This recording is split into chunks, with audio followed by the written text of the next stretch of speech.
नमस्कार, राष्ट्रीय कदम विचारधारा समाचार सेवा में आपका स्वागत है। इस समय राष्ट्रीय कदम टीम और विचारधारा टीम उपस्थित है। आपके जाने पहचाने चौधरी दयाल सिंह पिंजौरी जी, जो कांग्रेस पार्टी के निष्ठावान वरिष्ठ नेता हैं और लोकसभा अम्बाला में पिछले काफी वर्षों से जनता के बीच में समर्पित है। आइए लेते हैं जानकारी चौधरी दयाल सिंह पिंजौरी जी से कि अतीत आपका, ताकि जो दर्शक है आपके अतीत को जान सके, आपकी सोच को जान सके, आपके विचारों को जान सके। चौधरी दयाल सिंह पिंजौरी जी, आपका स्वागत है। थोड़ा अपने बारे में सर दर्शकों को बताएं। मेरा नाम दयाल सिंह पिंजौरी है। मैं पिंजौरी मेरा गांव का नाम है और खेती बाड़ी का जो काम हमारा वहाँ पे रहते हैं, बड़े भाई वहीं पे रहते हैं। मैं पढ़ा भी वहीं पे हूँ। कलार स्कूल में पढ़ा, कुलचंदी स्कूल में पढ़ा, तलाकौर स्कूल में पढ़ा और उसके बाद मुकदरा कॉलेज से मैंने प्री इंजीनियरिंग की है। वीरपुर क्षेत्र से मैकेनिकल इंजीनियरिंग की और कलकत्ता से मैरिन इंजीनियरिंग की है। उसके बाद मैं मर्चेंट नेवी में रहा 5-6 साल तक, डिप्टी चीफ इंजीनियर के स्टेट्स तक रहा हूँ। फिर मैं डिपार्टमेंट ऑफ इंडस्ट्री में एज ए फंक्शनल मैनेजर या डिप्टी डायरेक्टर कह सकते हैं और या उसके बाद जनरल मैनेजर रहा हूँ, 15 साल तक रहा हूँ। उसके बाद मेरा elevation as member public service commission हो गया चौधरी बंसी लाल की गवर्नमेंट में 98 और 98 में हमने उसके पहले भी पब्लिक किए, क्योंकि मेरे फादर चौधरी सूर्य भान जी यहाँ से MP का इलेक्शन लड़ते थे। उनकी देखरेख जो भी थी इलाके की हम करते थे, सब गाँव में जाते थे, बहुत पर्सनल भी 300-400 गाँव में घूमते थे और बाकी देखभाल भी हम सब किया करते थे। तो उस मेंबर बनने के बाद से भी मैं, उससे भी पहले मैं ये कहो क्या मैं 86 से कांग्रेस के साथ जुड़ा हूँ।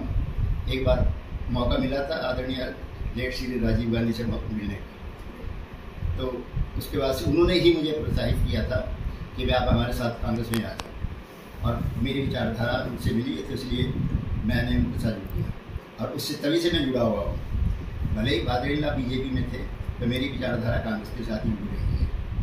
और जब मैं मेंबर के बाद हटा तो उसके बाद भी मैं कांग्रेस से अपना लगा रहा और पिछले जो अशोक तंवर जी जब अध्यक्ष थे तब मैं प्रदेश का प्रवक्ता रहा हूँ। पूरे प्रदेश में हमने साइकिल यात्रा निकाली है, जगह जगह कांग्रेस का प्रचार किया है। उसके पुराने पोस्टर अभी तक भी मेरे पास पड़े हैं, मैं आपको दिखा सकता हूँ। तो अब आगे जो है हम ये चाहते हैं कि कांग्रेस श्री राहुल गांधी जी प्राइम मिनिस्टर बने।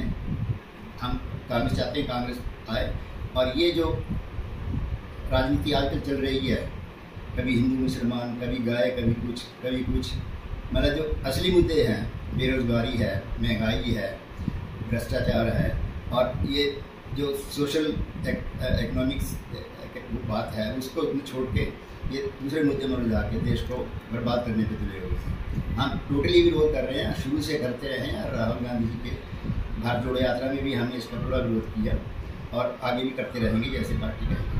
वर्तमान में इसमें क्या कार्य कर रहे हैं पार्टी के लिए आप?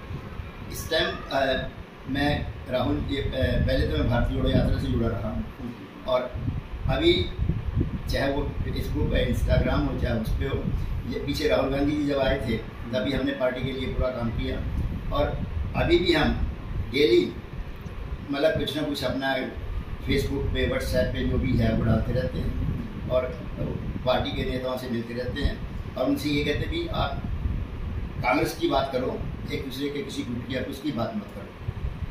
और हम ये चाहते हैं कि कांग्रेस किसी भी कीमत पे आ जाए ताकि गरीब, मजदूर, छोटा कर्मचारी, व्यापारी, उन सब का भला हो सके, क्योंकि ये गवर्नमेंट ऐसा भला करने वाली नहीं है। भविष्य में क्या योजना है सर आपकी? भविष्य में देखिए, मैं तो कांग्रेस से जुड़ा हूँ और मैं पार्टी की, अपने इलाके की एक सेवा करना चाहता हूँ और मैंने पहले भी किया, मेरे पर आज तक भी किसी की कोई उंगली नहीं उठी है और मैं वो इस तरह की सेवा करना चाहता हूँ उसी निष्ठा से और बिना स्वार्थ के। कोई मेरा स्वार्थ सीधी नहीं है। अगर मैं मान लो MP भी बन जाता हूँ, अगर पार्टी ये कहे भी आप तनख्वाह ना लो, मैं नहीं लूँगा, मैं पार्टी की सेवा करूँगा। पर मैं ये चाहता हूँ कि राहुल गांधी जी प्राइम मिनिस्टर बने और ये गवर्नमेंट चले। दयाल सिंह जी, आपके राजनीतिक मार्गदर्शक, प्रेरणा स्रोत को किसको मानते हैं आप? देखिए, मैंने पहले ही आपको बतलाया कि 86 अक्टूबर के अंदर मुझे आदरणीय लेट श्री राजीव गांधी से मुलाकात हुई। तब हरपाल सिंह जी हमारे अध्यक्ष हुआ करते थे। उन्होंने मेरे से जब पूछा कि आपकी क्वालिफिकेशन, मैंने अपना बायोडाटा दिया उनको भी, मैं मैकेनिकल इंजीनियर और मैं इंजीनियर हूँ। तो उन्होंने कहा कि वेरी गुड, मैं भी मैकेनिकल इंजीनियर हूँ, फिर तो हम साथी हुए, तो आप हमारे साथ क्यों नहीं आ जाते।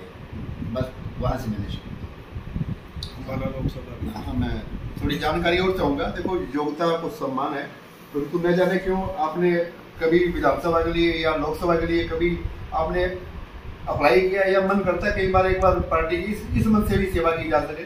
नहीं, देखिए, पार्टी की सेवा तो किसी पद के बिना भी की जा सकती है, पर मैं एक चीज़ देख रहा हूँ कि हमारे जो लोकसभा है, अम्बाला पार्लियामेंट, इसके अंदर लोग आते तो जरूर हैं, जीतते भी हैं यहाँ पे, पर यहाँ की पब्लिक के लिए कुछ करते नहीं हैं। वो कोई सिरसा से आता है, कोई कुरुक्षेत्र से आता, तो वहीं के लोगों के लिए करते हैं, यहाँ के लोगों के लिए नहीं करते कुछ भी। वो अपना स्वार्थ सिद्ध करते हैं और उसके बाद बात खत्म हो जाती है। जब उनको वहाँ से कहीं दूसरी जगह से उनको जब रिजेक्ट कर देते हैं तो वो यहाँ पे आ जाते हैं। हमारी पब्लिक जो यहाँ की बहुत बुरी मानी है, उसको सर्वाथी में बिठाती, जिताते भी हैं, आदर मान भी करते हैं और ज़्यादा डिमांड भी नहीं करते, पर फिर भी हमारी छोटी छोटी चीज़ें, एक लोकल सड़कें भी टूटी होती हैं, पूरी बनी होती है, उनके बारे में वो पूछते नहीं, उनसे बात नहीं करते। यदि परमात्मा ने आपको मौका दिया लोकसभा अम्बाला में सेवा करने के लिए, तो किस प्रकार का सपना अम्बाला लोकसभा के लिए? आप एजुकेटेड हैं, बहुत हाई सोच है आपकी, देशों विदेशों की टेक्निक की जानकारी रखते हैं आप, तो अम्बाला लोकसभा के लिए किस प्रकार का सपना आप देख रहे हैं? देखिए, बहुत छोटे छोटे काम होते हैं जिनको करके आप जनता के बीच, जनता को समझा सकते हो भी है। चाहे गांव में बात है, मतलब सड़क की बात है, पानी की बात है, एजुकेशन की बात है, मैं तो चाहूँगा कि एजुकेशन पर सबसे ज़्यादा जोर दिया जाए, क्योंकि जो पढ़ेगा वही बढ़ेगा। बाबा साहब ने कहा कि जो पढ़ेगा वही बढ़ेगा। और मैं अपनी एग्जाम्पल देता हूँ कि मेरे गाँव में से हम लोग 15-20 बच्चे पढ़ते थे, तो ज़मीन उनके पास भी 25-30 से 40 एकड़ ज़मीन थी, हमारे पास भी थी। हमने उस ज़मीन को अपना सोर्स ऑफ इनकम तो माना, पर उसके ऊपर प्लान नहीं रहेगा कि यही है सर। हमने शिक्षा को माना, और शिक्षा के बाद मतलब से हम पढ़े। जो बाकी लोग थे जो 10वीं करके वो छोड़ गए, नौकरी करके चले गए, यूरोप चले गए, तो उन्होंने शिक्षा का ज़्यादा महत्व नहीं दिया, हमने शिक्षा को महत्व दिया। पैदल भी गए, मतलब जूते हाथ में पकड़ लिए, सड़कें रुकी हुई थी, रास्ते डाउन से जाया करते थे खेत की, पर हमने कभी नहीं पढ़ेंगे थे। और पढ़ने के बाद मुंकादलाल कॉलेज से में पढ़े, फिर क्षेत्रा में पढ़े, ऐसे करके एजुकेशन जब तक नहीं होगी तब तक आदमी तरक्की नहीं कर सकता। एजुकेशन ही एक ऐसी चीज़ है जो आपको हमारा नीचे से आसमान तक पहुंचा सकती है। तो इसलिए मेरा पहला जो है वो शिक्षा की बात है। जो गांव में बच्चे छोड़ देते हैं पढ़ाई, उनको प्रमोट करना, उनको प्रोत्साहित करना, उनके लिए मैं क्या कर सकता हूँ वो करूँगा, 100% करूँगा। और जो छोटे छोटे मतलब आदमी बेरोजगार हैं, उनके लिए क्या किया जा सकता है, बीइंग इंजीनियर, मैं चाहूँगा कि उनके लिए गवर्नमेंट की हेल्प से जो भी छोटा मोटा काम हर गाँव के अंदर कुछ काम किया जाए जिसमें वो अपना रोजगार कर सके। मेरा सवाल एक और आपसे है पब्लिक मुद्दे को लेकर। कांग्रेस पार्टी या कोई भी संगठन किसी भी प्रत्याशी बनाता है, उसके लिए 3 चीजें नोट की जाती है। क्या आपका समाज आपके साथ? समाज की बात तो देखिए ये है, समाज तो साथ निस्संदेह है।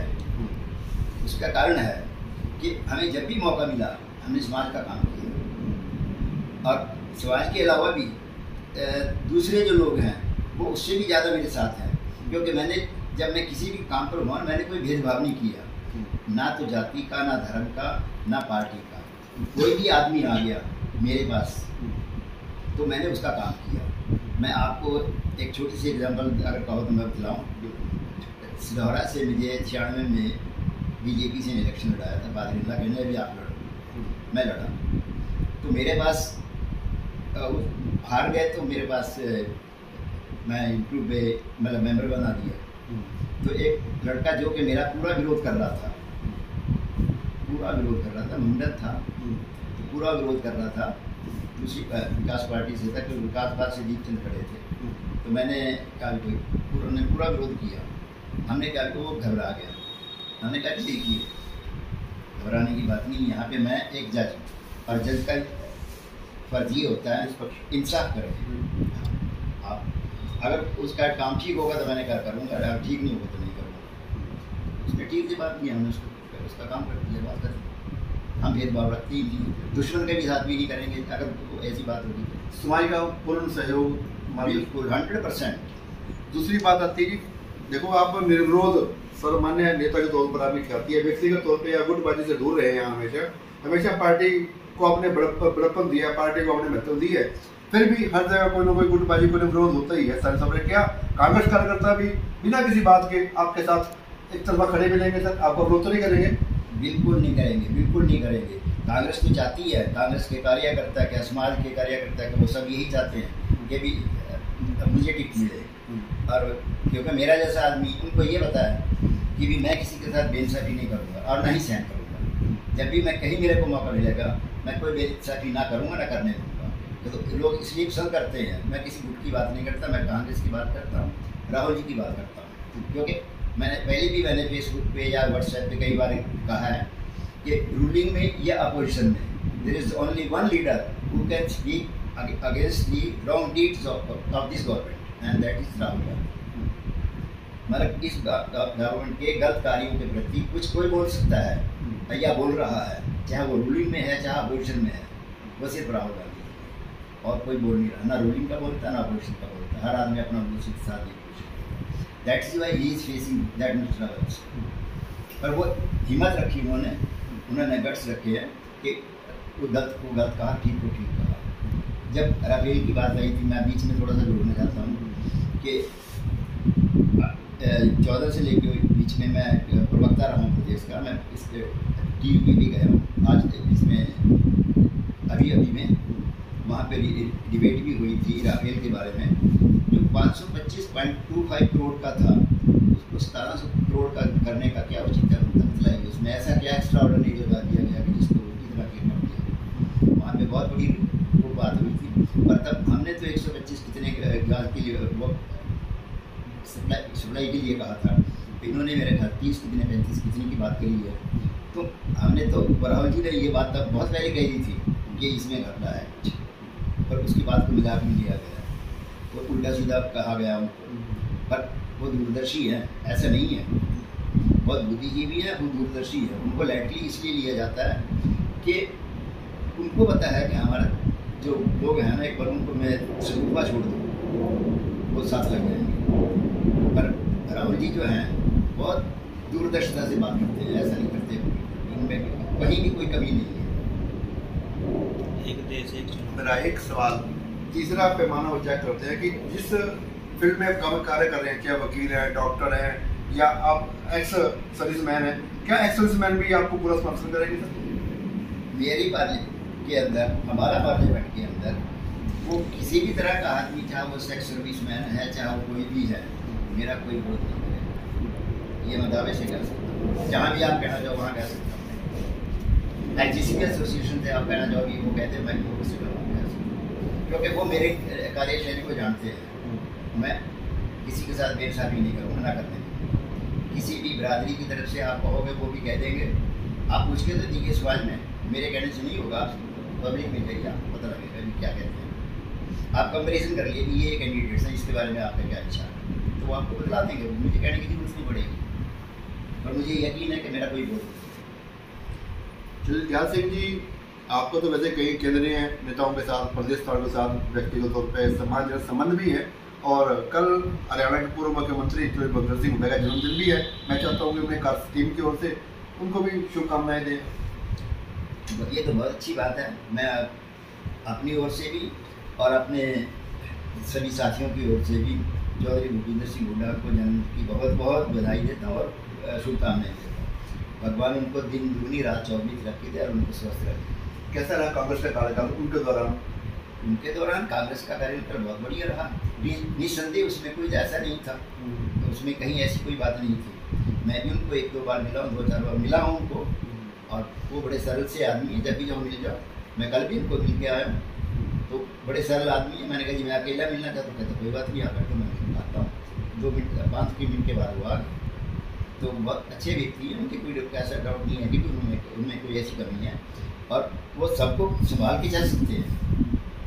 तो प्रदेश को उन्होंने जितना 5-10 साल में पीछे संभाला, वो देखिए आदमी जब काम करेगा कुछ ना कुछ छोटा मोटा तो होता ही रहता है, पर उनकी इंटेंशन कभी बैड नहीं होती। इंटेंशन कभी बैड नहीं होती। जब तक आदमी इंटेंशन मैला पैडी नहीं है तो उसको गलती नहीं आप मान। 2024 कैसे देख रहे हैं सर आप प्रदेश के लिए और देश के लिए? प्रदेश के लिए देखिए बहुत अच्छा कह सकते हैं, गोल्डन है। कांग्रेस के लिए लोग की तरफ लोग देख रहे हैं, बशर्ते कि सिलेक्शन जो कैंडिडेट्स की ठीक हो और ये यूथ की खींचाधाई वाली जो बात कर रहे हैं वो खत्म हो जाए, तो मुझे नहीं लगता कि कोई रोक सकता है कांग्रेस को आने से। देश और प्रदेश में कांग्रेस की सरकार बिल्कुल 100% बनेगी। आप बस थोड़ा सा सिलेक्शन ऑफ कैंडिडेट का देखने की बात है। ये ग्रुपिज्म जो लोग फैला रहे हैं इनको थोड़ा सा चुप किया जाए और हाईकमांड अपनी मर्जी से टिकट दे। निष्पक्ष आदमी लोग कैंडिडेट 100% जीतेंगे। हम 10 की 10 लोकसभा सीट जीतेंगे और 60 से ऊपर असेंबली सीट जीतेंगे। आपको उम्मीद है अब की बार आपको हाईकमान यहाँ से लोकसभा का चुनाव लड़ने का मौका दे सकता है? देखिए, मैं अपना निष्ठा से पूरा काम करूँगा और हाईकमान से रिक्वेस्ट भी करूँगा कि इतने समय से हम काम कर रहे हैं, हमें भी एक बार आजमा के देखो। ऐसे अगर नहीं है तो मुझे उम्मीद है कि अगर वो उससे देखेंगे तो मुझे देंगे। अगर कोई ग्रुपबाजी वाली बात होती तो फिर ना ही देते, वो दूसरी बात। अदरवाइज जीतने की बात है तो मुझे याद कर लेंगे। दयाल सिंह जी, मैं चाहूँगा लाखों लोग आपको विश्व भर में देख रहे हैं, मैं उनको आप जो आपको लाइक भी करते हैं, शेयर भी करते हैं, कमेंट भी करते हैं, उन सभी का धन्यवाद करें जो आपको हौसला बढ़ाते हैं सोशल मीडिया के माध्यम से आप और आपके हर कार्यक्रम में शामिल होकर। मैं जो भी इस कार्यक्रम को देख रहा है उन सबका बहुत शुक्रगुजार हूँ, धन्यवाद करता हूँ। और मैं ये चाहूँगा कि मैं उनको ये अश्योर करता हूँ कि वो कभी मेरी ओर से ऐसी कोई बात नहीं देखेंगे जिसमें समाज को, प्रदेश को या देश को कोई गलत बात कही जा सके या गलत नुकसान हो।